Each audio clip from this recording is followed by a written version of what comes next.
নমস্কার, আমি বৈশাখী। শিল্প সাহিত্য বাই বৈশাখী চ্যানেলের সকল শ্রোতা বন্ধুদের স্বাগত জানাই।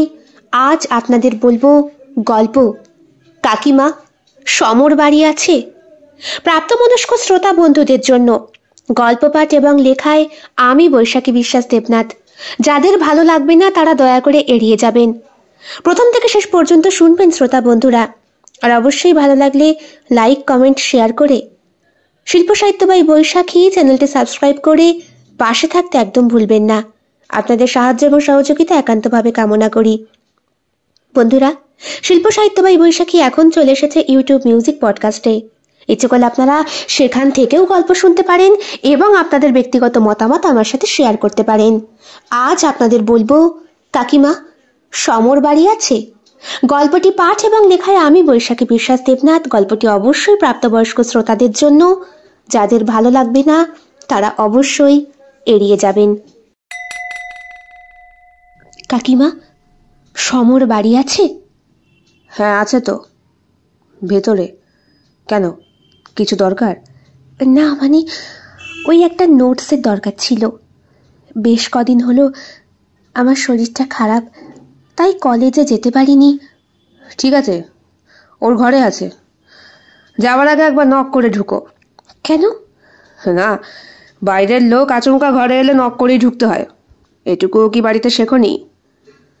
মুখটা শুকিয়ে যায় পৃথার। সমরের সঙ্গে সম্পর্কটা প্রায় 14 বছরের। হঠাৎ করে কাকিমা এমন করে কথা বলছে, ওটা ভাবতেই পৃথার বুকের ভেতরটা কেঁপে ওঠে। সমরের পিএইচডি এবার শেষ বছর, জমা দিতে হবে সবকিছু কলেজে। অনেকগুলো জার্নাল প্রকাশ হয়েছে তার। চাকরিটা বোধহয় আর আটকে রাখা যাবে না, হবেই এবার। না হলে সমরও দেখে নেবে বলেছে সকলকে। পৃথাও ওর সাথেই পড়াশোনা করে। তবে পৃথা চাকরি পেয়েছে সমরের অনেক আগে। পৃথার বাবার টাকার জোর আছে। এমএসসি পাশ করেই, বিএড কমপ্লিট করেই ওর চাকরি হয়ে যায় একটা উচ্চ মাধ্যমিক স্কুলের শিক্ষিকা হিসাবে। তারপর থেকেই সমর কেমন যেন ছাড়া ছাড়া, কথা বলতো না, এড়িয়ে যেত। ফোন করলেও ধরতো না কখনো কখনো। পৃথা সরস্বতী পুজো উপলক্ষে আজ দেখা করতে এসেছে সমরের সাথে। এই সমরের বাড়িতেই তো মনসা পুজো, লক্ষ্মী পুজো আর সরস্বতী পুজোতে খাওয়া দাওয়ার ধুম লেগে থাকতো। সমরের বাবা যতদিন জীবিত ছিলেন ততদিন পুজো পার্বণ মানেই যে ওদের বাড়িতে একটা হই হুল্লোড়, সেটা পৃথা, রজত, সমীরণ আরো কতকে সকলেই জানত। সেই কোন ছোটবেলা থেকে এই বাড়িটা পৃথার বড্ড চেনা। এই বাড়ির বারান্দা, উঠোন, তাতে লাগানো ফুলের গাছ, কলের পাড়, এমনকি টয়লেটটা অবধি। কতদিন এমনও গিয়েছে বাবা মা ডেকে নিয়ে গিয়েছে। এখানেই এই কাকিমার কোলেই ঘুমিয়ে পড়ে থাকতো পৃথা। কাকিমাও যথেষ্ট আদর আহ্লাদ করত। কিন্তু সেই কাকিমাই পৃথার চাকরি হবার পর থেকেই কেমন যেন ব্যবহারটা করে। পৃথা জানে ওর চাকরি হবার পেছনে ওর বাবার হাত আছে। এমনি এমনি হয়নি, হবেই বা কি করে? গত 10-12 বছর চাকরি আছে কি? সেইখানে ওই মন্দার যুগে চাকরি করছে পৃথা। বয়সটা নেহাত কম নয় এখন ওর। বাবা মা বিয়ের কথা বলতে বলতে একসার করে ফেলেছে। কিন্তু পৃথার ওই একই বলি, না বাবা, সমরকে ছাড়া কাউকে ভাবতেই পারি না আমি। তুমি তো জানো সে কোন ছোট্টবেলা থেকে। সে তো বুঝতে পারছি, কিন্তু সে তো এখনো চাকরি বাকরি কিছু করে না। তুমি একটা বিষয় বোঝার চেষ্টা করো, মেয়ে মানুষের বেশি বয়সে বিয়ে হয় না, পুরুষ মানুষের হয়। বুঝেছো? আমি জানি বাবা, সমর আমাকে কখনো আলাদা করবে না। তুমি কি সে কথা কখনো তাকে বলেছো? বলা হয়নি, তবে জানি সেও আমার জন্য। এইভাবেই পৃথা সমরের মুখের দিকে তাকিয়েই আজও আইবুড়ো। কথাগুলো চিন্তা করতে করতে বাড়ির একেবারে দক্ষিণ দিকের যে ছোট্ট ঘরটা, তার সামনে এসে উপস্থিত হয় পৃথা। সমররা 3 ভাই। বড় ভাইয়ের সোনার ব্যবসা বেশ রমরমিয়ে চলছে, ব্রাঞ্চ খুলেছে অনেকগুলো। বড় ভাই বিয়ে করেছে, বোম্বেতে শিফট হয়েছে, এখানে আর আসবে কিনা সন্দেহ। তার ব্যবসা ওখানেই, তবে কলকাতাতেও শাখা আছে তার সোনার দোকানের। ছোট ভাই স্কুল মাস্টার হয়েছে বহু বছর আগে। গ্র্যাজুয়েশন কমপ্লিট করে বিএড পাশ করেই ওই লাস্ট যেবার আসলে আমাদের রাজ্যে চাকরি হলো, সেই বছর একটা ছক্কা মেরে দিয়েছিল। তারপর থেকেই চাকরি গোল্লায় গিয়েছে সকলের। পৃথা যেই সমরের ঘরের সামনে এলো, অমনি সেই প্রাচীন পুরনো গন্ধটাও নাকে স্পর্শ করলো। বইয়ের গন্ধ। সমরের গোটা ঘরটা বইয়ে ছড়াছড়ি। টেবিলের ওপর, শোকেসের ভেতর, এমনকি বিছানার ওপরেও, খাটের তলায় টিনের বাক্স আছে তাতেও। ঘরটা সবসময় অগোছালোই থাকে। সমর মেজো ভাই, এখনো চাকরি বাকরি হয়নি। দাদা আর ভাই টাকা পাঠায় সংসার চালানোর জন্য। বাবা আগে ব্যবসা করত পুরনো সায়া রং করার, সেই ব্যবসার হালও সমর ধরতে পারল না। তার ইচ্ছে সে চাকরি করে প্রফেসর হবে, আর সেই ইচ্ছেতেই ধোঁয়া দিয়ে দিয়ে আজ এতগুলো বছর। অন্য কোনো পরীক্ষাতে সে বসেনি, চেষ্টাও করেনি। তার উচ্চতা আছে প্রায় 6 ফুটের কাছাকাছি, চেহারাও বেশ বলিষ্ঠ, কিন্তু তার ইচ্ছে ছিল না অন্য কোনো ডিপার্টমেন্টে চাকরি করার। সমরের ঘরের সামনে এসে পৃথা নিজের অধিকার বোঝানোর জন্য দরজাটা খুলেই ভেতরে ঢুকতে যাবে, আচমকা পেছন থেকে কাকিমার কণ্ঠস্বর শুনে হাতটা কেঁপে উঠল পৃথার। তোমাকে বলেছি না নক করে ঢুকবে? আচ্ছা, নক করেই ঢুকছি। সমর, এই সমর, আসবো? কে? আমি, পৃথা। আয়। দরজা খুলে ভেতরে ঢুকলো পৃথা।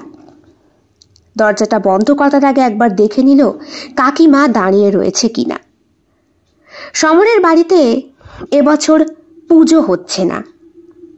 সমরের পাশের বাড়ির সামনে বাচ্চা কাচ্চা পাটকাঠি দিয়ে প্যান্ডেল করে সরস্বতী পুজো করছে। সেখানে ছোট্ট একটা বক্স বাজছে, সেই শব্দই সমরের ঘরেও আসছে। পৃথা দেখল কাকিমা এক বালতি জামা কাপড় নিয়ে সিঁড়ি বেয়ে ছাদে উঠছে। বাড়িটা 1 তলা, বহু বছর আগে বাইরে হোয়াইট সিমেন্ট করা হয়েছিল, সেই করাই করা, আর রং টং হয়নি। বর্দা যেহেতু এখানে থাকে না, তাই বর্দার ঘর সবসময় তালা বন্ধ। ছোট ভাইটা মাঝে মধ্যে আসে, সে এখনো বিয়ে থা করেনি। ওর ঘরে দরজাটা খোলা। ওর ঘরের ভেতরটা সুন্দর গোলাপি রং করেছে, প্রচুর সুন্দর সুন্দর দামি দামি ফার্নিচার কিনেছে। বিয়েরও নাকি দেখাশোনা চলছে, খুব শিগগিরই ছোট ভাইও বিবাহিত হবে। সমরটাই বেচারা পড়ে রয়েছে শুধু শুধু। সমরের ঘরের এখনো প্লাস্টারই করা হয়নি, সেখানে ইটগুলো দাঁত বের করে রয়েছে। ইটের জায়গায় জায়গায় পেরেক দিয়ে ফুটো করে কত যে মনীষী মহাপুরুষের ছবি, তার কোনো ইয়ত্তা নেই। আর আছে মা তারা থেকে শুরু করে সমস্ত দেবদেবীদের ছবি। সমর খুব ধার্মিক, দিন রাত পুজো করে ধূপকাঠি, মোমবাতি আর বাতাসা দিয়ে। ঠাকুরকে সন্তুষ্ট করতে না পারলে রাজ্যে চাকরি পাওয়া খুব মুশকিল। কিন্তু সমর জানে না কোন ঠাকুরকে সন্তুষ্ট করতে হবে। জানলেও অবশ্য সন্তুষ্ট করার কোনো উপায় নেই ওর কাছে, কারণ বর্দার কাছে আর ছোট ভাইয়ের কাছে যাই হোক হাত পাততে পারবে না সমর। এতে ওর ইগোতে বড্ড বেশি লাগে। দরজা ছিটকানিটা ভেতর থেকে বন্ধ করে দেয় পৃথা। সমর বসেছিল খাটের ওপরে।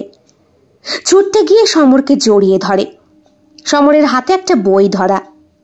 চেহারাটা বেশ খারাপ হয়ে গিয়েছে, চাপ দাড়ি আর গোঁফ বড় হয়ে গিয়েছে অনেকটা। ল্যাপটপটা পাশেই খোলা ছিল, কাজ করতে করতে বোধহয় কিছুটা বিশ্রামের জন্য। অনেকগুলো জার্নাল বেরিয়েছে, আরও বেরোবে। লিখছে এখন।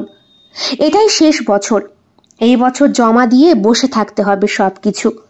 কবে ডিগ্রি আসবে আর কবেই বা চাকরি হবে, ওটা না হয় দেয়ালে টাঙানো ওই ভগবানগুলোর ওপরই ছেড়ে দেওয়া যায়। পৃথা জড়িয়ে ধরতেই সমর ওকে এক ঝটকায় সরিয়ে দেয়। কি করছিস? কি বাড়িতে মা রয়েছে, এমন করছিস কেন? কতগুলো দিন হয়ে গেল ফোন করি, ফোনটা তুলিস না, কথা বলিস না। আমি কি ভুল করেছি বলতো, আমাকে এমনভাবে ইগনোর করছিস? পৃথা, এখানে ইগনোর করার কিছু নেই। তুই চাকরি করছিস, তাও এখানে থাকিস না, মাঝে মধ্যে বাড়িতে আসিস। সেটা কি আমার দোষ? দোষ তো বলিনি, তুই স্বাধীন হয়ে গিয়েছিস, তোর এখন কোনো অসুবিধে নেই। তো শুধু শুধু তুই কেন আমার কাছে এসে সময় নষ্ট করিস? সময় নষ্ট? সমর, সমর, তোকে আমি ভালোবাসি, তুই বুঝিস না? আমাদের সেই ছোট্টবেলার প্রেম, তোর তোর কিছুই কি মনে পড়ে না? সবই মনে পড়ে পৃথা, কিন্তু এখন এসব ফিলিংসের কোনো মূল্য নেই। কেন মূল্য নেই? আমি চাকরি করি, তুই সংসার সামলাবি, আমাদের ছোট ছোট ছেলে মেয়ে হবে, ঘর ভর্তি থাকবে কচি কাচায়। আচ্ছা, এক বাড়িতে তোর মা, আমার বাবা মা থাকবে, কত সুন্দর একটা সংসার হবে। ওসব কিচ্ছু হবে না পৃথা, জাস্ট মনের কল্পনা, কখনো প্র্যাকটিক্যালি সত্যি হতে পারে না। দেখ, তুই এখন যা, আমার প্রচুর কাজ। আমি মানছি তোর প্রচুর কাজ, আমাকে একটু সময় দিবি না? আমার চাকরি হয়ে গিয়েছে বলে আমাকে তুই এমনভাবে ছেড়ে দিবি? আমার দিকে একটু তাকা, একটু তাকা প্লিজ। সমর বিছানা থেকে নেমে পড়েছে, অসহ্য লাগছে তার। গায়ের চাদরটা ঠিক করতে করতে বলে, তোর সঙ্গে এক মুহূর্ত কথা বলা মানেই আমার অনেকটা সময় নষ্ট হয়ে যাওয়া। পৃথা, তুই কেন বুঝতে পারছিস না? প্লিজ তুই এখন যা, দেখ আমার কাজে দেরি হয়ে যাচ্ছে, প্লিজ যা। আমি যাব না, তুই আমাকে ভুল বুঝছিস সমর। আমি মানছি আমার চাকরির পেছনে আমার বাবার অনেক বড় হাত আছে, তাই বলে কি আমার ট্যালেন্টের কোনো মূল্য নেই? ট্যালেন্ট তোর? মনে পড়ে মাধ্যমিকে উচ্চ মাধ্যমিকে টুকে পাশ করার স্মৃতিগুলো। আমি শালা খেটে মরলাম, এদিকে তুই চাকরি পেয়ে গেলি। ভাবতেই না আমার শরীরটা রাগে জ্বলে ওঠে। হো, তার মানে তুই বলতে চাইছিস তোর চাকরি হয়নি বলে তোর যত ক্ষোভ আমার ওপরে? তা বলিনি, তোর চাকরি হয়েছে তোর ভাগ্যের জোরে, আমার হয়নি সেটা আমার দুর্ভাগ্য। কিন্তু তুই আমাকে এমন করে দূরে সরিয়ে দিস না সমর, তোকে আমি খুব ভালোবাসি, প্লিজ একটু বোঝার চেষ্টা কর প্লিজ। পৃথা সমরের থেকে উচ্চতায় বেশ খানিকটা ছোট। সমরের চুলের মুঠি ধরে ঠোঁটের কাছে এনে নিজের ঠোঁটটা ডুবিয়ে দেয় পৃথা। আজ অনেক দিন পর চোখ বন্ধ করে পৃথার চুমুর স্পর্শে সমরের মাথার মধ্যে জমে থাকা চাপটা অনেকটা হালকা হয়। ও পৃথা পেছন দিক থেকে জড়িয়ে ধরে এবং গভীর আবেশে একটা ডিপ কিসিংয়ে ভেসে যায় দুজন। কতক্ষণ জানে না। সমর যখন চোখ খোলে তখন পৃথা দেখে ওর চোখে জল টলমল করছে। ঠিক কাঁদছিস কেন? এইভাবে আমাকে ভালোবাসিস পৃথা? আমি তোকে কিচ্ছু দিতে পারবো না, জানিস তো। দাদা দাদা বাবার ব্যবসা, টাকা সব কিছু নিয়ে সোনার ব্যবসা করলো, সাকসেস হলো। ছোট ভাই ভাগ্যের জোরে চাকরি পেল, আর আমারটা দেখ। আমি দেখে নেব, আমার দিকে টাকা, লক্ষ্মীটি, এমন করে আমায় ত্যাগ করিস না। দেখ দেখ, তোকেই দেবার আছে আমার যা কিছু, আর কাউকে দিতে পারবো না, জানিস তো। কোন ছোটবেলা থেকে তোকে আমি। সমর পৃথাকে জড়িয়ে ধরে। এবার সমর পৃথার ঠোঁটে আবার ঠোঁট রাখে। গভীর একটা চুম্বনের আবেশে ভেসে দেয় দুজন। সময় যেন থমকে গিয়েছে এই পরিবেশে এসে। সমরের ঠোঁটটা আস্তে আস্তে পৃথার গাল বেয়ে, গলা বেয়ে নিচের দিকে নামতে শুরু করে। পৃথার শরীরটাতেও কাঁপুনি দিয়ে ওঠে বহুদিন পর সমরের কাছে এই ছোঁয়াটা পেয়ে। সমরের হাত তখন পৃথার কার্ডিগানের ওপরে। একটা একটা করে বোতামের আবরণ খুলে ফেলে সে। পিঠের চেনটা টান মারবে এমন সময় সমর বলে, না না না না না না, আমি এটা করতে পারবো না। পৃথা, তুই এভাবে নিজেকে আমার কাছে সমর্পণ করিস না। আমি পারবো না, প্লিজ। দেখ দেখ, আমি একটা বেকার ছেলে, তোর জীবনটা আমি নষ্ট করতে পারবো না। তুই তুই সুখী হ। তাছাড়া তোর বাড়ির লোক আমাকে কেন মানবে? আমার আমার চাকরি নেই, আমি তোকে খেতে দিতে পারবো না। তাছাড়া পৃথা নিজেই সমরের বুকের ওপর হাত রাখে, ওর চাদর সরিয়ে শার্টের বোতাম খুলতে খুলতে বলে, তাহলে একটু নষ্টই হতে দে। যখন তোকে পাবোই না, তখন সর্বস্ব দিয়ে না হয় একটু নষ্টই হলাম। দরজার শব্দে দুজনেরই সম্বিত ফেরে। পৃথা চোখের জল মোছে তাড়াতাড়ি কার্ডিগানটা পরে নেয়। সমরও নিজেকে সংযত করে দরজা খোলে। দরজা দিতিস কেন? জিজ্ঞেস করে সমরের মা। সমর বলে, এগুলো কি বলছো মা? এতদিন পরও আমার সঙ্গে দেখা করতে এসেছে, তাতে কি অসুবিধে? অসুবিধে একটাই বাবু, ও একটা মেয়ে আর তুমি একটা ছেলে। নারী পুরুষ দরজা বন্ধ করে। মা, আমি সব বুঝি বাবা, আমি এও বুঝি পৃথা তোকে খুব ভালোবাসে, আর তুইও ওকে খুব ভালোবাসিস। তাই তোদের দুজনকে একা কেন থাকতে দিচ্ছি না, দুটো অ্যাডাল্ট মানুষ, তুই নিশ্চয়ই বুঝতে পারছিস। অতটুকু বয়স তোর হয়েছে, ওকে ছেড়ে দে। পৃথা, বাড়ি যা মা, বাড়ি যা। তুই যেটা আমার ছেলের কাছে চাইতে এসেছিস ওটা তুই পাবি না। এরকম করো না কাকিমা, ওকে ছাড়া আমি বাঁচবো না। ছোট্টবেলায় তুমি আমায় খাইয়ে দিতে, মনে পড়ে? একই পাতে আমি রাগ করতাম আমায় না দিয়ে ওকে দিতে বলে। কেন এমন করছো কাকিমা? জানো না, তোমার এই পাগলি মেয়েটা তোমার এই ছেলেটাকেই ভালোবাসে, কিন্তু ও তো বেকার মা। ওর কাছে তুই কি পাবি? আমার কাছেও নেই তোকে দেওয়ার মতো। অনেক কিছু আছে, আদর আছে, ভালোবাসা আছে। পারবে না? তোর বাবা মানবে না, তোর মা মানবে না, আমি সব কিচ্ছু মানি না। আমি জানি আমি সমরকে ছাড়া বাঁচবো না, আর সমর আমাকে ছাড়া। কিরে, তুই বুঝি অন্য মেয়ের সঙ্গে লাইন মারবি, আমায় ছেড়ে দিবি? সমর হাসে। সমরের মা বলে, অনেক হয়েছে রোম্যান্স, যাও আবার বাড়ি যাও। দিনে দুপুরে আমার ছেলের ঘরে ঢুকে দরজা বন্ধ করেছে। মেয়ে, যা ঘরে যা। কথা দাও ওকে তুমি আমায় ছাড়া কাউকে দেবা না। ও কিন্তু আমার সম্পত্তি। বুঝলাম, সব হবে। সমর চাকরি পাক, তারপর। চাকরির দরকার নেই, আমরা আজই পালাবো। কি? সমর অবাক হয়ে তাকিয়ে থাকে। সমরের মা বলে, তুই পাগল হলি? আমি ঠিকই বলছি কাকিমা, তুমি থেকো, সমরকে নিয়ে আমি পালাবো। এইখানকার আবহাওয়া একটু শিথিল হলে তুমি খবর দেবে, আমি চলে আসব। কিন্তু তোর বাবা মানবে না। তোর বাবা শহরের একজন নামজাদা মানুষ, ওনার হাতে কত লোক, তোরা পালিয়ে বাঁচতে পারবি না। বোকার মতো কথা বলো না তো কাকিমা, আমি যথেষ্ট বড় হয়েছি। বাবা মা আমাকে বিয়ে দেওয়ার জন্য পড়ে রয়েছে। আমি বলেছি সমরকে ভালোবাসি, বাবা রাজি হয়েছে। কি বলছো? সত্যি? সত্যি বলছি সমর, আমি সত্যি বলছি। তাহলে তাহলে তো কথা বলি একসাথে। কথা বলবো, রাজি না হলে তুমি কিন্তু আমার জন্য অপেক্ষা করো। কোথায়? স্টেশনে ঠিক 8টার সময় অপেক্ষা করবে রাত। আমি বাবা মাকে না জানিয়ে বেরিয়ে যাব। যদিও আজকেই আমার শহরে ফেরার কথা, আলিপুরদুয়ারে। দুজনে মিলে সেখানেই উঠব। ওখানে তো আমি বাসা ভাড়া নিয়ে থাকি চাকরির জন্য। আর আমি একজন অ্যাডাল্ট, আমার স্বাধীনতা আমার কাছে। আমি তোমার সাথে বিয়ে করে সংসার করতেই পারি। এক্ষেত্রে পুলিশও নিশ্চয়ই আমাকে সাহায্য করবে। সমরের মনের মধ্যে আশার আলো ফুটে ওঠে।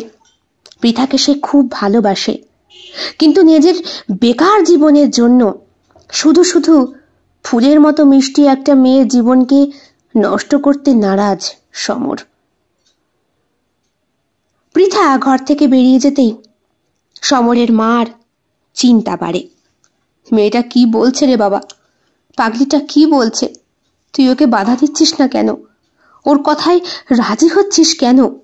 মা, আমি জানি না আমি ঠিক করছি না ভুল, তবে আমি এইটা জানি আমিও ওকে ছাড়া বাঁচতে পারবো না মা। সে কোন ছোটবেলা থেকে ওকে আমি ভালোবাসি, পুতুল খেলার সময় থেকে। ওকে ছাড়া আমিও বাঁচবো না মা। আমাদের আমাদের পারলে তুমি ক্ষমা করো। ক্লাস 5-6 থেকেও আমার বাড়ি যাতায়াত করছে। চোখের সামনে ওকে বড় হতে দেখেছি। তারপরে এতগুলো বছরের দূরত্ব, ভালোবাসা কমার জায়গায় আরো বেড়ে গিয়েছে।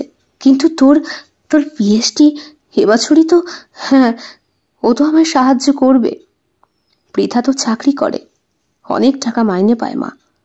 তার উপরে ওর উপরি ইনকাম বলতে ওর বাবা ওকে সাহায্য করে, সেটা তো ও নিজের মুখে স্বীকার করেছে। তুই অন্যের উপরে নির্ভর হচ্ছিস বাবা? তুই নিজের বড়দা, ছোট ভাই এদের কাছে হাত পাতিস না, আর তুই কিনা ভুলে যাচ্ছ মা, পৃথা ওদের থেকেও আমার কাছে আপন। দুপুরবেলা নিশ্চিন্ত হবার জায়গায় দুশ্চিন্তাতে কাটে সমরের মার।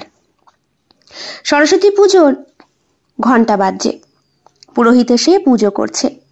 আজ সারা রাত নাকি পুজোর লগ্ন আছে। কাসর ঘন্টা পিটিয়ে পুজো হচ্ছে, ছেলে বলে চিৎকার করছে, মাইকটাও বাজছে বেশ জোরে। পৃথা বাড়ি পৌঁছে ফোন করেছিল, এটাও বলেছে সমরকে, আমি বাবাকে বলেছি, বাবা রাজি। বুঝেছিস? এত সহজে রাজি হয়ে গেল। ওমা, আমার বয়সটা বুঝি কম হয়েছে? আর আমার জন্য এখন ভালো পাত্র খুঁজতে গেলে দোজ বড়েই জুটবে। তার থেকে তুই বেটার, তাই না? হ্যাঁ, আমি যাব বলছিস? নিশ্চয়ই। আজকেই আসবি দেখা করতে। 8টার সময় পালাতে যাওয়ার আইডিয়াটা ক্যান্সেল, কিন্তু তোর যে টিকিট কাটা সে তো আছে, টিকিট ক্যান্সেল করে দেব।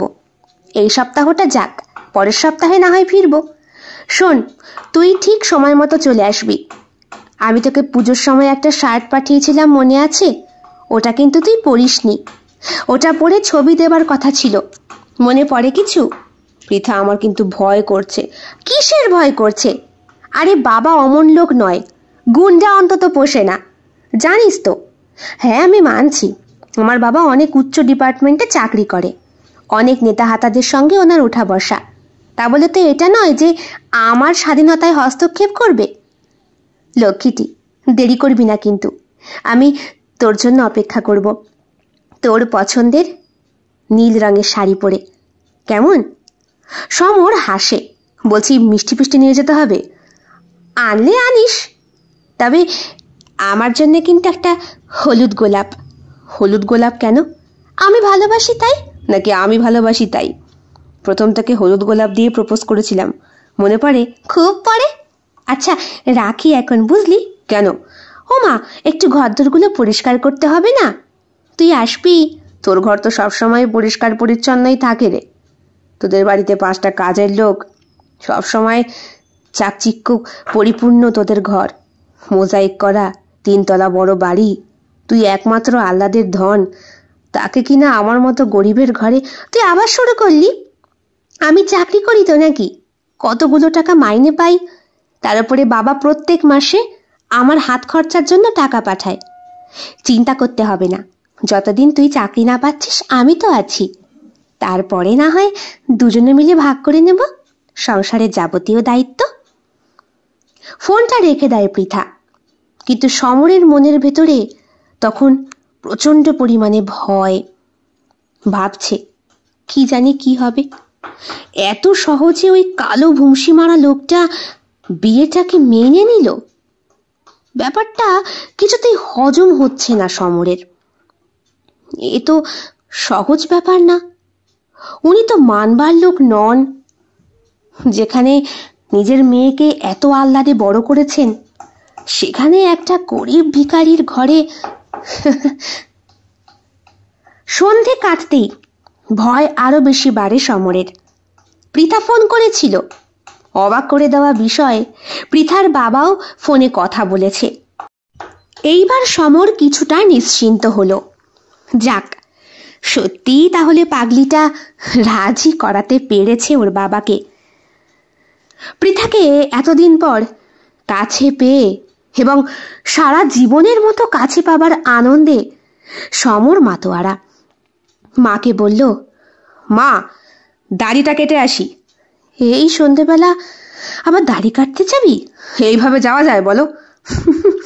বাবু, আমার কিন্তু ভয় লাগছে। কিচ্ছু ভয় নেই মা, আমার সাথে কাকু কথা বলল। পৃথার বাবা? হ্যাঁ, দেখা করতে বলল। ও আচ্ছা, ঠিক আছে, সাবধানে যাবি। অনেকদিন পর সমরকে দোকানে দেখে পচাদা বলে ওঠে, আরে বাস, সমর যে! ইস, কি অবস্থা হয়েছে! দাড়ি কাটবে তো নাকি? চুলটাও কাটতে হতো কাকা, কিন্তু এখন তো আর স্নান করতে পারবো না, সে দুপুরে করেছি। দাড়িটাই কামিয়ে দাও। কোথাও যাবে মনে হচ্ছে, মনে একটা ফুর্তি ফুর্তি ভাব। হ্যাঁ, ওই দরকার আছে আর কি। কোথায় যাবে? এই তো আমাদের পাশের গ্রামেই। হো, সেখানে তো আজকে সরস্বতী পুজো উপলক্ষে বিরাট উৎসব। ওই তোমার বান্ধবী ছিল না পৃথা, ওর বাবাই তো উদ্বোধন করবে। উদ্বোধন করবে? কটায়? ওই 8:30 9টা নাগাদ হবে হয়তো। এইসব অর্কেস্ট্রা আসবে পুজো উপলক্ষে, বুঝলে? ও, সমর ভাবে, তাহলে কি আদেও কথা হবে? তাড়াতাড়ি সমর তৈরি হয়ে নেয়। স্টেশন চত্বরের পাশ দিয়েই পৃথার বাড়ি, হাঁটা পথে 15 মিনিট লাগে। তবে সমর ওর বাবার পুরনো সাইকেলটা বার করেছে, এটাকে তেল দিয়ে পরিষ্কার করেছে, একটু সেজেছে আজ। মাকে বলেছিল বুটগুলো পরিষ্কার করে রাখতে, মা রেখেছে। সেগুলো পায়ে দিয়ে, পরনে ওই হালকা আকাশি রঙের জামা, তার উপরে একটা নীল রঙের মোদি কোট, কালো রঙের প্যান্ট, বুট পরে সমরকে আজ ফিটবাবু লাগছে। কে বলবে এই ছেলেটাই কদিন আগে মারাত্মক টেনশনের মধ্যে দিয়ে দিন কাটাচ্ছিল। মাকে প্রণাম করে বেরোয় সমর, খুশির খবরটা বাড়ি আনবে তাই। সাইকেল নিয়ে গান গাইতে গাইতে তেঁতুলতলার পাশ দিয়েই ওই স্টেশন চত্বরের মোড়ে কাছে এসে দাঁড়ায়। ওখানেই রয়েছে গোপাল মিষ্টির দোকান। সেখান থেকে পৃথার বাবার পছন্দের সন্দেশটা কিনে নেয় সমর। হাতে গোনাগুনতি কয়েকটা টাকাই সম্বল। এরপরে কি হবে জানে না। তবে পাবলিশার্সের সাথে কথা হয়েছিল, কি একটা লিখে দিতে বলছিল, তাহলে নাকি 5,000 টাকা দেবে। পরে না হয় কথা বলা যাবে। তাছাড়া পৃথার সঙ্গে সংসার হয়ে গেলে তখন তো একটু নিজের রোজগারের দিকেও নজর দিতে হবে। চাকরি হোক বা না হোক, সমরের ডিগ্রি তো আর কম নয়, টিউশনি পড়াতে হবে। এসব 7-5 ভাবতে ভাবতেই স্টেশন চত্বরের মোড় পার হচ্ছিল সমর। আচমকাই সমর না, পেছন থেকে একটা মেয়েলি কণ্ঠস্বরে দাঁড়িয়ে পড়ে সে। সাইকেলটা দাঁড় করিয়ে পেছন ঘুরে তাকিয়ে দেখে, হোমা, শাগনিকা, তুই কেমন আছিস? সমর, হ্যাঁ ভালো আছি, কতদিন পর দেখা, তুই কেমন আছিস? এই চলছে। বাহ শাগনিকা, তুইও এখনো বিয়ে করিসনি? কেন, তুই করিসনি? আর আমার বিয়ে কথা বলতেই যাচ্ছি। মানে ঠিক বুঝলাম না। সমর বলে, সে অনেক কথা, তা বল তোর খবর কি? খবর মানে এই, আসলে গ্রামে এসেছিলাম, একটা ছেলে দরকার। ছেলে? ছেলে বলতে আমার হবু স্বামী, তার অফিসে একটা কাজের ছেলে দরকার, যে কিনা ভালো কম্পিউটার চালাতে পারে। এমন মাইনে নেহাত কম নয়। তো এখানে এসে কি দেখলি? ভেবেছিলাম আমার পাড়ার ছেলেপেলের মধ্যে যদি কেউ বেকার থাকে তাকে না হয় সাহায্য করব। কেন, তোর হবু হাজবেন্ড কি তোকে খুব সাহায্য করে? মানে তোর কথা খুব শোনে? বলিস কি, আমাদের রেজিস্ট্রি হয়েছে আজ বছর 5 হলো, এখনো বিয়েটা করার সময় পায়নি, এত কর্মব্যস্ত মানুষ। আমিই বললাম, তোমাকে যদি একটা ভালো লোক দেখে দিই, যে কিনা তোমার এসব কাজ করে দেবে, তাহলে তুমি আমাকে সিঁদুরটা দেবে তো? আমি ঠিক বুঝতে পারছি না শাগনিকা। তুই বুঝবিও না, গ্রামেই পড়ে রয়েছিস কবে থেকে? আমরা লিভিনে ছিলাম বছর 2, তারপরে বুঝলাম আমাদের বিয়েটা হওয়া বাঞ্ছনীয়। এখন মনে হচ্ছে দেরি করে ফেলেছি। আচ্ছা সমর, তোর নজরে কোনো ভালো ছেলে আছে? আমি হতাশ হয়ে ফিরছি শহরে, এই তো 8:30টার ট্রেনটা ধরবো। যদি কেউ থাকতো তাহলে এই ট্রেনে করে নিয়েই ফিরতাম। সমর চুপ হয়ে যায়। চিন্তা করে নিজের ভবিষ্যতের, পৃথাকে নিয়ে কাটানো মুহূর্তের, নাকি এই মুহূর্তে সামনে দাঁড়িয়ে থাকা সাগনিকার কথাগুলো। সমর ভালো কম্পিউটার চালাতে পারে, পড়াশোনা করেছিল কম্পিউটার নিয়ে। যখন উচ্চ মাধ্যমিক পরীক্ষা হয় তখন ভালো নম্বর পেয়েছিল। এখনো বাড়িতে ল্যাপটপটায় বেশ ভালোই হাত চালাতে পারে। অনেকেই নাকি বলেছে সমরকে, তুই যদি কম্পিউটার নিয়ে পিএইচডি করতিস খুব ভালো করতিস রে। কিছুক্ষণ চিন্তা করার পর সমর বলে, আচ্ছা সাগনিকা, যদি কোনো ছেলের সন্ধান দিই তুই কি করবি? কি আর করব, ট্রেন ঢুকতে আর মাত্র কিছুক্ষণ বাকি, তাকে নিয়ে সোজা চলে যাব আমার হাজবেন্ডের কাছে। সেই তো বলেছে সামনের মাস থেকে চাকরি পাকা। মাইনে কত জানিস? কত? 25,000 টাকা। বলিস কি? হ্যাঁ, আর 6 মাস অন্তর অন্তরই আরো বেশি মাইনে বাড়বে যদি ভালো কাজ করতে পারে। আমার হাজবেন্ডের বড় কোম্পানি আছে, সেখানে উচ্চ ডিপার্টমেন্টের জন্য অনেক কর্মচারীর দরকার। সবার শিক্ষাগত যোগ্যতা সমান না। তাছাড়া ওর সঙ্গে চলার মতো লোকেরও বড্ড অভাব। তোর হাজবেন্ড বুঝি অনেক দূর পড়াশোনা করেছে? বিদেশ থেকে পড়াশোনা করে এসেছে। সবটাই তো মার্কেটিং এর বিজনেস, বুঝেছিস? ওসব বোঝার মতো ছেলেপুলে এখানে খুব কম, সব পাতি ভাষায় পড়াশোনা। আমার একটু ইংলিশ দরকার। হো। সমর আবার একটা ধাক্কা খায়, সেও তো ইংলিশেরই ছাত্র। কিছুক্ষণ চুপ থেকে সমর বলে, আচ্ছা সাগনিকা, আমাকে নিয়ে যাবি? তুই তুই যে বললি আজকে কার সাথে কথা বলতে যাবি, ব্যাপারটা ঠিক বুঝতে পারলাম না সমর। কথা না হয় পরে বলবো, আগে ভবিষ্যৎ ঠিক করি। আরে পারবি আমায় নিয়ে যেতে? বল না, পারবি? তোর যদি অসুবিধা না হয় চল আমার সাথে। কিন্তু আমি যে পোশাক আশাক কিচ্ছু আনিনি। সব ব্যবস্থা হয়ে যাবে। তুই তো ব্রাইট স্টুডেন্ট, তোর এখনো চাকরি বাকরি হয়নি। এদিকে তোর সাথে যারা যারা থাকতো তারা প্রত্যেকেই তো চাকরি করছে। ওটাই তো আমার লাক। আচ্ছা যাবি? চল। সমর মিষ্টির প্যাকেটটা সাইকেল থেকে নামায়। ওখানে এক ভিখারি বসেছিল, তার হাতে মিষ্টির প্যাকেটটা দেয়। পকেট থেকে ফোনটা বার করে। মাকে ফোন করতে গিয়েও ওর হাতটা আটকে যায়। কেউ না থাক, এখানে পৃথা আছে ওকে দেখার, আর মাকে দেখার জন্য তো বড় ভাই আর ছোট ভাই আছে। পৃথা যখন এতগুলো বছর অপেক্ষা করেছে তখন না হয় আর কটা মাস। পৃথার নাম্বারটাকে ব্ল্যাকলিস্টে পাঠিয়ে দেয় ও। ট্রেন ঢুকছে আর সমরের মনের ভেতরে উথাল পাথাল চলছে। ভবিষ্যৎ নাকি পৃথা, নাকি দুটোর আকাঙ্ক্ষাই। সাগনিকার হাত ধরে ট্রেনে উঠে পড়ে সমর। সাগনিকা একা ছিল না, ওর সাথে আরো কয়েকটা ছেলে মেয়ে ছিল। সবার সাথে কথা বলে সমর জানতে পারলো সাগনিকার সব কটা কথা সত্যি। সাগনিকার বাপের বাড়ির লোক অনেক বছর আগেই এখানকার ঘরবাড়ি বিক্রি করে দিয়ে চলে গিয়েছে শহরে। সেখান থেকেই সাগনিকা বাদবাকি পড়াশোনা শেষ করেছে। ট্রেনে উঠে সমরের একবার মনে হয়েছিল নেমে পড়বে কিনা, ছুটতে গিয়ে সব কথা সত্যি বলবে কিনা পৃথাকে। কিন্তু মনে হলো না, পৃথা ওকে আটকে দেবে। পৃথা বলবে, আমি তো চাকরি করছি, তোর চিন্তা কিসের? না, তা বললে তো নিজের স্বাধীনতাকে বিসর্জন দেওয়া যায় না। আর একটা মেয়ের টাকায় আমি খাবো, তা কখনো হতে পারে না। সমর, একবার ভেবে দেখ, যেটা বলছিস ভাবির সময় নেই সাগনিকা, যা করার এখনই করতে হবে। আমি জাস্ট একটা ফোন করে আসছি। হ্যাঁ হ্যাঁ নিশ্চয়ই। দাদা দেখ, তোর কাছে আমার কিচ্ছু চাওয়ার নেই, শুধু একটা কথা বলবো, তুই ভোরের মধ্যেই বাড়িতে লোক পাঠানোর ব্যবস্থা কর, মাকে তোর কাছে নিয়ে আয়। সমর, সব কথা তুই কি বলছিস? আমি কি মায়ের দায়িত্ব নিতে চাই না? আমি তা বলিনি দাদা, মা তো আমার কাছেই থাকে।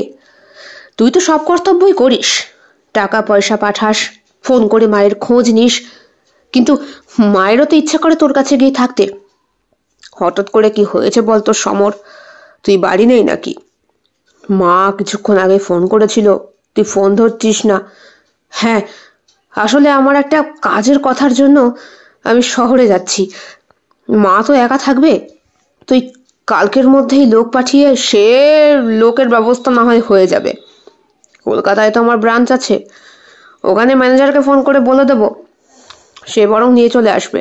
কিন্তু দাদা, বাড়িতে তালা দিয়ে দিস, আমি হয়তো এই মুহূর্তে আর ফিরতে পারবো না।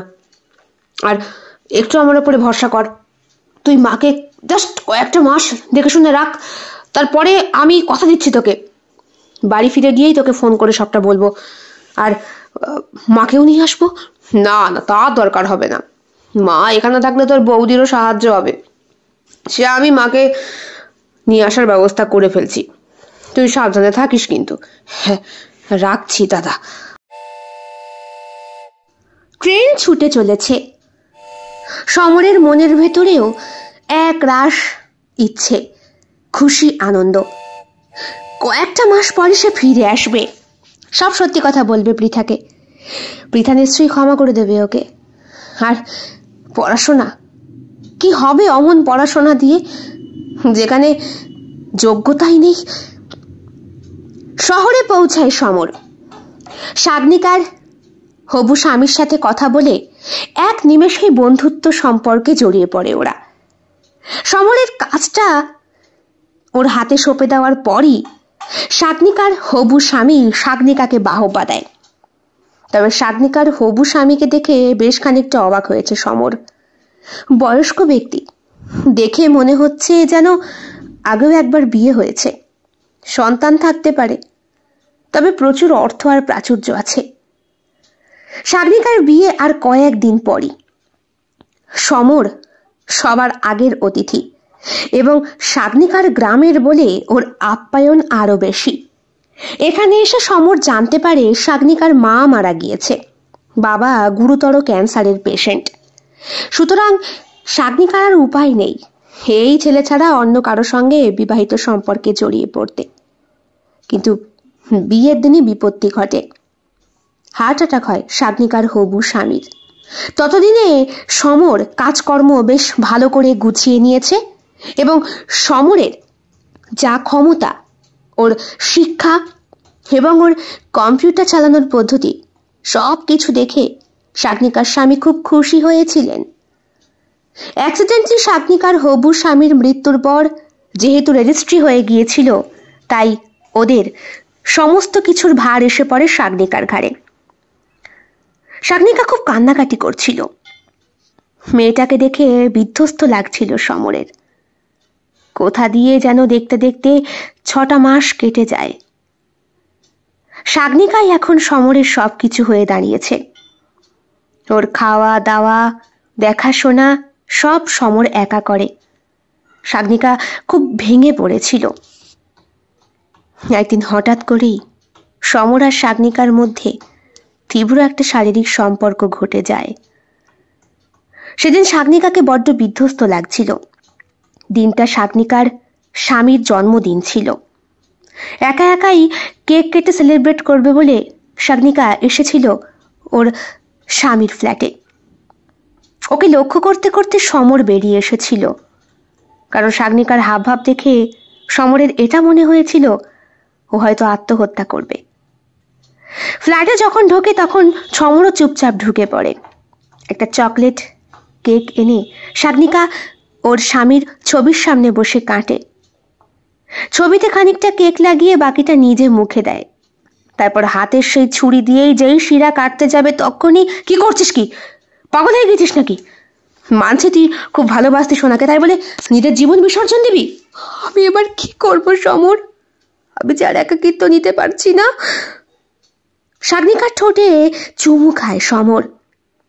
উষ্ণ ঠোঁটের ছোঁয়ায় সাগনিকা নিজের সর্বস্ব বিলীন করে দেয় ওর সামনে। বুকের আঁচল সরিয়ে হাত দুটো বাড়িয়ে ডাকে সমরকে। সে আহ্বান থেকে বেরিয়ে আসার মতো ক্ষমতা সমরের ছিল না। তোমার ফোনটা বাজছে, সাগনিকা সংযত হয়ে বলে। সমর বলে, অনেকদিন ধরেই আননোন নাম্বার থেকে ফোন আসছে, আমার আননোন নাম্বার রিসিভ করার ধাতে নেই। তাছাড়া কি সমর? সাগনিকা ওর দিকে সমর এগিয়ে যায় এবং শাগনিকার খোলা বুকে খোলা চুলে নিজের মুখ ডোবায়, গ্রহণ করে দুটো শরীর একে অপরকে। সমরের এক মুহূর্তের জন্য পৃথার কথা মনে পড়ে না। আসলে এখানে এসে এত অর্থ প্রাচুর্য সম্মানের মাঝে শাগনিকার দেওয়া এই উপকারকে সমরের পক্ষে পায়ে ঠেলে দেওয়াটা সম্ভব ছিল না। কাজেই বছর ঘুরতেই শাগনিকাকে সমর স্ত্রীর সম্মান দেয়। মায়ের সাথে টুকটাক কথাবার্তা হয় মাঝে মাঝে। বরদা মাকে নিয়ে গিয়েছে, ছোট ভাইও বিয়ে করবে খুব শিগগিরই। শহরে এসে মাকে শুধু ফোন করে বলেছিল এটুকুই, মা আমায় ক্ষমা করো, তবে কথা দিচ্ছি খুব শিগগিরই তোমার কাছে ফিরে আসবো। এর বেশি কিছু তোমায় এখন আমি বলতে পারছি না। শোন, বরদাকে নিজেই সবটা জানিয়েছিল সমর। বরদা লোক পাঠিয়ে মাকে নিয়ে আসে। গ্রামের ওই বাড়ি এখন পড়ে রয়েছে। 3 ভাই প্রতিষ্ঠিত, তবে পৃথার কথা কি করে ভুলে গেল সমর? শাগনিকা প্রেগনেন্ট হয়েছে। ডাক্তার বলেছেন খুব সাবধানে ওকে রাখতে। পেটে বাচ্চা আসার পর থেকেই শাগনিকার শারীরিক অবস্থা খারাপ হতে শুরু করে। ডাক্তার ওকে বেড রেস্টে থাকতে বলেছেন সম্পূর্ণ, কিন্তু শাগনিকার ভেতরটা কেমন যেন অন্যমনস্কতায় সবসময় মগ্ন। সমর চেষ্টা করে অফিস কাচারি সামলে অনেকটা সময় দেবার, কিন্তু পারে না। চলো, তোমায় নিয়ে না হয় এবার গ্রামের বাড়ি থেকে ঘুরে আসি। যাবে? কিন্তু ডাক্তার যে বলেছে আমাকে বিছানা থেকে উঠতে না। আমি কি করে? পারবে পারবে, গাড়ি করে নিয়ে যাব। শাগনিকার বাবাও মারা গিয়েছে। নিজের কাছের মানুষ বলতে তার সেই স্বামী ছিল, সেও নেই। এখন সমরই ভরসা, কিন্তু সমর নিজের কাজে এতই ডুবে থাকে যে শাগনিকাকে সময় দিতে চাইলেও দিতে পারে না। আজ অনেক দিন পর সমরের মুখে ঘুরতে যাবার কথা শুনে শাগনিকা খুব খুশি হয়। সেদিন ভাগ্যিস দেখা হয়েছিল সমরের সাথে। আসলে ভাগ্য কাকে কিভাবে নিয়ে চলবে এটা কেউ আগে থেকে বিবেচনা করে রাখতে পারে না। মাও অসুস্থ, দাদা খবর পাঠিয়েছে। অবশ্য সমর ভাবে অন্য কিছু। বড় বৌদি খুব একটা ভালো মনের মানুষ নয়। মাকে নিয়ে গিয়ে হয়তো চাকরের মতো খাটিয়েই নাকি সত্যি সত্যি বলেছিল সমর, মায়ের দায়িত্ব আমি এখন নিতে পারবো, তুই মাকে বাড়ি পাঠিয়ে দে। কিন্তু বরদা বলেছে না না, মা আমার কাছেই থাক, আর এই গ্রামের বাড়িতে তোর বৌদি যাবেও না। আর মাও এখানে থেকে অভ্যস্ত হয়ে গিয়েছে। ও ঘর বাড়ি তুই বেঁচে পড়তে দিস, ভাগের টাকাটা না হয় পাঠিয়ে দিস, আর আমার যে টাকাটা থাকবে ওটা কোনো আশ্রমে দান করে দিস। সমর চুপ করে শুনেছিল। গাড়িটা গ্রামের বাড়ির সামনে এসে দাঁড়াতেই সমরের পুরনো দিনের সেই স্মৃতির কথা ভেসে ওঠে। হে কদিনে একবারও যে পৃথার কথা মনে হয়নি তা নয়, কিন্তু শাগনিকার ঋণও শোধ করতে পারবে না। সেই কারণেই হয়তো শাগনিকার সঙ্গে আরো বেশি সম্পর্কে জড়িয়ে পড়েছিল সমর, অথবা জড়াতে চেয়েছিল নিজেই। শাগনিকার মুখের দিকে তাকিয়ে ওর দুঃখ সহ্য করতে না পেরে বাড়ির সামনে আসতেই সমর দেখে পাতা গজিয়ে গোটা বাড়িটাই ঢেকে গিয়েছে। গেট খুলে যখন ভেতরে ঢোকে দেখে বেশ কয়েকটা কুকুরের বাচ্চা আর কুকুর বাড়িটাকে আগলে রেখেছে। মেন দরজায় তালা ঝুলছে। শক্ত একটা পাথরের ঘা মারতেই দরজা খুলে যায়। গ্রামের যে সমস্ত লোকেরা সমরকে চাকরি না পাবার জন্য ধিক্কার দিত, তার আজকাল সম্মানের দৃষ্টিতে তাকিয়ে। সমর চলে যাওয়ার বছর ঘুরতেই শাগনিকার সঙ্গে ওর বিয়ে এবং সম্পর্কের কথা রটে গিয়েছিল। সমর আসে। শাগনিকা দাঁড়িয়ে দাঁড়িয়ে দেখে সমর কত কাজ করতে পারে। সব কিছু গুছিয়ে টুছিয়ে রান্নাঘরে ঢোকে সমর। কাঠকুটো যা আছে তাই দিয়েই দুটো ফুটিয়ে না হয় এবেলা হয়ে যাবে, ওবেলা না হয় লোককে খবর দেব। সমরের এখন টাকার কোনো অভাব নেই, তার কাছে সব আছে। কয়েকটা টাকা ছড়ালেই ঘর পরিষ্কার করতে সময় লাগবে না। এখানে এসে নাপিতের কাছে দেখা করতে গিয়েছিল সমর। পাঁচুদা বলেছে তুই চিন্তা করিস না, ও বেলায় লোক পাঠিয়ে দেবো, তো সমস্ত পরিষ্কার করে দিয়ে যাবে। আর রাতের খাওয়াটা না হয় কোনো হোটেলে খেয়ে নিস। কথাটা খারাপ লাগেনি সমরের। সে তাকায় তার মোবাইলের স্ক্রিনের দিকে। আজকের দিনটা ভ্যালেন্টাইন্স ডে, ভালোবাসার দিন। আর এমনই আজই সরস্বতী পুজোও পড়েছে। এমনই এক দিনেই তো পৃথা হয়তো এতদিনে বিয়ে থা করে ভালোই আছে। সমরের কাছ থেকে পাওয়া আঘাতটা সহজে হয়তো হজম করতে পারবে না, কিন্তু পৃথার বাবা আছে তো, উনিই না হয়। বিকেল গড়িয়ে সন্ধে। সাগনিকার শরীরটা একটু ভালো। ডাক্তারের ওষুধ খেয়ে সে ঘুমিয়ে পড়েছে। তার 5 মাস চলছে। 3 মাস সম্পূর্ণ বেডেই ছিল সে। মাথায় হাত বুলিয়ে দিচ্ছিল সমর, হাতে বইটা। দুপুরের দিকে পঞ্চদার পাঠানো লোক এসে গোটা বাড়ি পরিষ্কার করে দিয়ে গিয়েছে। যেই ছোট্ট ঘরটায় সমর থাকতো সেখানেই রয়েছে সে। ঘরের দেওয়ালে এখন অবধি প্লাস্টার করা হয়নি, তবে সমর এবার চিন্তা করেছে এবার সবটা করাবে। দাদার ফোন এসেছে। ভিডিও কলে মা কথা বলতে বলতে কেঁদে ফেলেছিল কতদিন পর বাড়ির উঠোনগুলোকে দেখে। তবে বৌদি সম্পর্কে সমর যেটা ভেবেছে বৌদি সেরকম নয়।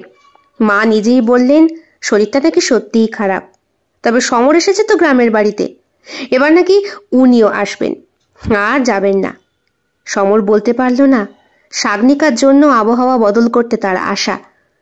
তুমি এসো না এখন মা, কারণ তুমি এখন আমার কাছে কেমন যেন বাধা হয়ে যাবার একটা পথ। আসলে বাবা চলে যাওয়ার পরপরই তুমিও যদি চলে যেতে, তাহলে বোধহয় তোমায় নিয়ে আমাদের 3 ভাইয়ের এত দ্বন্দ্ব থাকতো না। কথাটা বলতে পারে না সমর, কিন্তু এটাই চিরন্তন সত্য। সমরের মাও সেটা ভালো করেই বোঝে। তাই প্রতি কথায় উনি বলেন, আমায় নিয়ে তোদের যত জ্বালা হয়েছে রে বাবা, আজ এই ছেলের বাড়ি, কাল ওই ছেলের বাড়ি। 3 ছেলেই আমার সমর্থ, অথচ ভাগের মায়ের মতো আমি এর বাড়ি ওর বাড়ি ঘুরে বেড়াই। তোর ছোট ভাই বলেছে এবার 6 মাস তার কাছে কাটিয়ে আসতে, কিন্তু আমার শরীরটা যে নিংড়ে যাচ্ছে, তোরা কেন বুঝিস না বলতো? ঠিক 7টা 7:30 নাগাদ বাড়ির একেবারে বাইরের দরজায় কে যেন এসে দরজা নাড়াচ্ছে। ভেতর থেকে দরজা বন্ধ করে দিয়েছিল সমর। রাতের খাবারটা অনলাইনে বুক করেছে। এখানে আজকাল অনলাইন সার্ভিসও চালু হয়ে গিয়েছে। কত উন্নত হয়ে গেছে ওদের গ্রাম। ওই ছেলেপেলেগুলো সরস্বতী পুজো নিয়ে যারা মাতোয়ারা হয়ে থাকতো, ওরাও একটু বড় হয়েছে। পাটকাঠির প্যান্ডেলের জায়গায় এখন বাঁশপুতে প্যান্ডেল হয়েছে। মাইকও বাজছে। সমর বলেছে একটু আস্তে বাজাতে। অনেকক্ষণ বাইরে গেটের শব্দটা হচ্ছে। গায়ে চাদরটা জড়িয়ে চোখে চশমাটা লাগিয়ে সমর বেরিয়ে আসে।